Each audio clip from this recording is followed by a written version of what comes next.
Deep within the heavily guarded vaults of the Tower of London, surrounded by thick glass and state-of-the-art security systems, sits a single, heavily isolated object. Weighing in at 105 carats and valued at roughly 400 million pounds, the Koh-i-Noor is one of the largest cut diamonds on the planet. Its current setting is perfectly clean, resting quietly under cold museum lights. But that pristine presentation hides a long history of chaos and immense violence. The British monarchy enforces a very specific, strictly guarded protocol regarding this stone. A queen or a queen consort is permitted to wear it. A king, however, is strictly forbidden. This rule stems directly from an ancient Hindu text written centuries ago, which issued a clear warning: only God or a woman can wear it with impunity. Any man who claims it will face certain doom. You have to ask why a modern, deeply bureaucratic institution like the British Crown would enforce a centuries-old superstition as mandatory royal policy. This map shows the diamond's jagged path across ancient empires. For centuries, the Kohinoor was the ultimate prize, tearing through borders across India, Persia, and Afghanistan. But owners rarely held it long.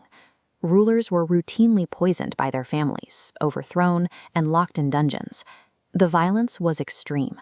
One captive Persian king was blinded with burning hot needles because he refused to surrender the gem to his captors. Through dozens of rulers, the pattern of gruesome deaths and collapsed empires remained completely consistent. The curse had essentially become a measurable hazard of ownership. By 1849, the British East India Company pushed aggressively into the Punjab, intent on expanding territory. Following a brutally destructive military campaign, the British forced the total surrender of the Sikh Empire. To finalize their victory, the British drafted a treaty demanding the immediate handover of Kohinoor. The Maharaja they forced to sign away this highly dangerous artifact was Dalip Singh. He was just 10 years old. They carefully packed the massive diamond into an iron safe and loaded it onto a ship called the HMS Medea to be ferried across the ocean to Queen Victoria. Within days of leaving port, a sudden and severe outbreak of cholera swept through the crew, killing men where they stood and causing outright panic.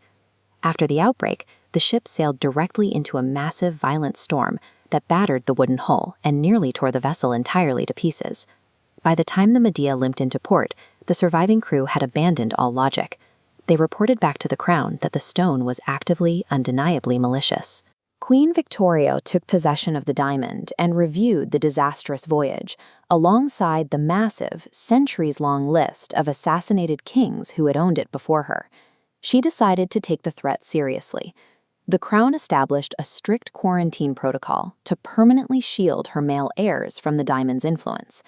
For the next 100 years, the Kohinoor was passed down exclusively to the wives of the reigning kings. Queen Alexandra and Queen Mary safely wore the stone, while their husbands kept a wide distance. Victoria's decision effectively institutionalized the ancient warning. The gender exemption became a permanent structural barrier, protecting the kings from the physical hazard of ownership. Even in the modern era, that anxiety remains deeply ingrained.